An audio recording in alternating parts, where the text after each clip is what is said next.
আসসালামু আলাইকুম, ডেলিশিয়াস বাংলা ফুডে সবাইকে স্বাগত জানাচ্ছি নতুন আরও একটি রেসিপি দেখার জন্য। আজকে আমি আপনাদের সঙ্গে একদম সহজভাবে রেস্টুরেন্টের স্বাদে Chinese vegetable fried rice recipe share করছি। ভেজিটেবল ফ্রাইড রাইস তো আমরা সবাই কম বেশি বাসায় তৈরি করতে জানি, তবে কিছু কিছু উপকরণ কম বেশি হওয়ার কারণে বাসায় রেস্টুরেন্টের স্বাদটা আসে না। আজকে আমি একদম পারফেক্টভাবে ফ্রাইড রাইসটা তৈরি করে দেখাবো, আশা করছি আপনাদের কাছে ভালো লাগবে। রেসিপিটি না টেনে সম্পূর্ণ দেখতে থাকুন, তাহলে চলুন রেসিপিটি শুরু করা যাক। ফ্রাইড রাইসটা তৈরি করার জন্য আগে থেকেই 1.5 কাপ পরিমাণ চিনি গুঁড়া পোলার চাল নিয়ে 90% সিদ্ধ করে নিয়েছি। পানিটা জড়িয়ে নিয়ে আমি সঙ্গে সঙ্গে ট্রের মধ্যে ছড়িয়ে দিয়েছিলাম। রাইসটা নর্মাল তাপমাত্রায় আসার পর আমি 5-6 ঘন্টার জন্য নর্মাল ফ্রিজে রেখে দিয়েছিলাম। ফ্রাইড রাইসটা তৈরি করার ক্ষেত্রে সবচেয়ে ভালো হয় আগের দিন রাত্রে আপনি রাইসটা সিদ্ধ করে নিয়ে সারা রাতের জন্য নর্মাল ফ্রিজে রেখে দিবেন, তারপর সকালে ফ্রাইড রাইসটা তৈরি করে নিলে সবচেয়ে ভালো হয়। ফ্রাইড রাইসটা তৈরি করার জন্য কি কি সবজি কতটুকু পরিমাণ ব্যবহার করছি সেটাও আপনাদেরকে দেখিয়ে দিচ্ছি। এখানে আমি 1/2 কাপ পরিমাণ হলুদ ক্যাপসিকাম, 1/2 কাপ পরিমাণ সবুজ ক্যাপসিকাম, 1/2 কাপ পরিমাণ লাল ক্যাপসিকাম, আর এখানে 1/2 কাপ পরিমাণ স্প্রিং অনিয়ন বা পেঁয়াজ কলি নিয়েছি 1/2 কাপ পরিমাণ গাজর কুচি, আর নিয়েছি পরিমাণ মতো কাঁচামরিচ। সবগুলো সবজি আমি পছন্দ মতো লম্বা করে কেটে নিয়েছি, আপনারা আপনাদের পছন্দ মতো কেটে নেবেন। আর এখানে নিয়েছি 1/2 কাপ পরিমাণ পেঁয়াজ কুচি, নিয়েছি ধনেপাতা কুচি পরিমাণ মতো, আর এখানে একটা বাটিতে 2টা ডিম ভেঙে রেডি করে নিয়েছি। এবার চুলায় একটা প্যান বসিয়ে দিয়ে 2 টেবিল চামচ পরিমাণ তেল দিয়ে ডিমগুলো ফেটিয়ে দিয়ে দিচ্ছি। ডিমগুলোর মধ্যে সামান্য পরিমাণ লবণ আর সামান্য পরিমাণ গোলমরিচের গুঁড়া দিয়ে স্ক্রাম্বল করে একটা বাটিতে তুলে সাইডে রেখে দিচ্ছি। এবার একই প্যানে আরও 1/4 কাপ পরিমাণ তেল দিয়ে এখানে আমি পেঁয়াজ কুচিগুলো দিয়ে দিচ্ছি। পেঁয়াজগুলো হালকা নরম হয়ে আসা পর্যন্ত ভেজে নিচ্ছি।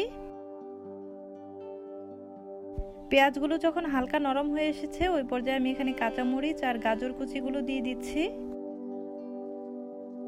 এবার চুলার হাই আঁচে গাজরটাকে রান্না করে নিব, গাজরটা কিছুটা নরম হয়ে আসা পর্যন্ত।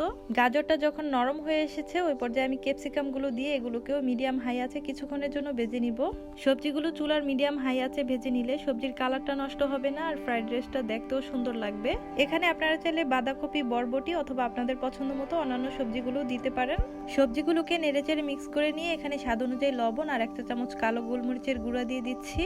সবকিছু মিশিয়ে নিয়ে কিছুক্ষণ রান্না করে নিচ্ছি সবজিগুলো কিছুটা নরম হয়ে আসা পর্যন্ত। সবজিগুলো সিদ্ধ হবে ঠিকই, কিছুটা কচকচে অবস্থাতে থাকবে ওই পর্যায়ে এখানে আমি দিয়ে দিচ্ছি 2 টেবিল চামচ সয়া সস।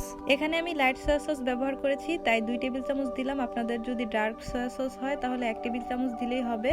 এবার এখানে 1 চামচের মতো দিয়ে দিচ্ছি টমেটোর সস। সসটা দিয়ে আবারও সবকিছু একসঙ্গে মিক্স করে নিয়ে এখানে দিয়ে দিচ্ছি আগে থেকে রেডি করে রাখা রাইসটা।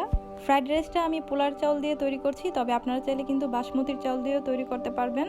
এরপর এখানে আমি আগে থেকে রেডি করে রাখা ডিম, ধনেপাতা কুচি আর স্প্রিং অনিয়নগুলো দিয়ে দিচ্ছি। সবশেষে আরও 1 চামচের মতো কালো গোলমরিচের গুঁড়া দিয়ে দিচ্ছি। এবার সবকিছু একসঙ্গে মিশিয়ে নিয়ে চুলার মিডিয়াম আঁচে 2-3 মিনিট রান্না করে নিলেই কিন্তু ফ্রাইড রাইস হয়ে যাবে। সবকিছু মিশিয়ে নিয়ে লবণটা একটু চেক করে নেবেন, লবণ যদি কম হয় এই পর্যায়ে দিয়ে দিবেন। এই তো আমার ফ্রাইড রাইসটা কিন্তু হয়ে গিয়েছে, দেখতেই পাচ্ছেন কতটা ঝরঝরে হয়েছে। এইভাবে বাসায় ট্রাই করে দেখবেন, আশা করছি আপনারা নিরাশ হবেন না। এবার আমি চুলা থেকে নামিয়ে গরম গরম পরিবেশন করে নিচ্ছি। আশা করছি বরাবরের মতো আজকের রেসিপিটিও আপনাদের কাছে ভালো লেগেছে। ভালো লাগলে অবশ্যই লাইক, কমেন্ট এবং বেশি বেশি শেয়ার করে দিবেন। আর যদি চ্যানেলে নতুন হয়ে থাকেন চ্যানেলটি সাবস্ক্রাইব করে পাশে থাকা বেল বাটনটি অন করে রাখবেন। তাহলে আজকে এখানেই বিদায় নিচ্ছি। সবাই ভালো থাকবেন, সুস্থ থাকবেন। আল্লাহ হাফেজ।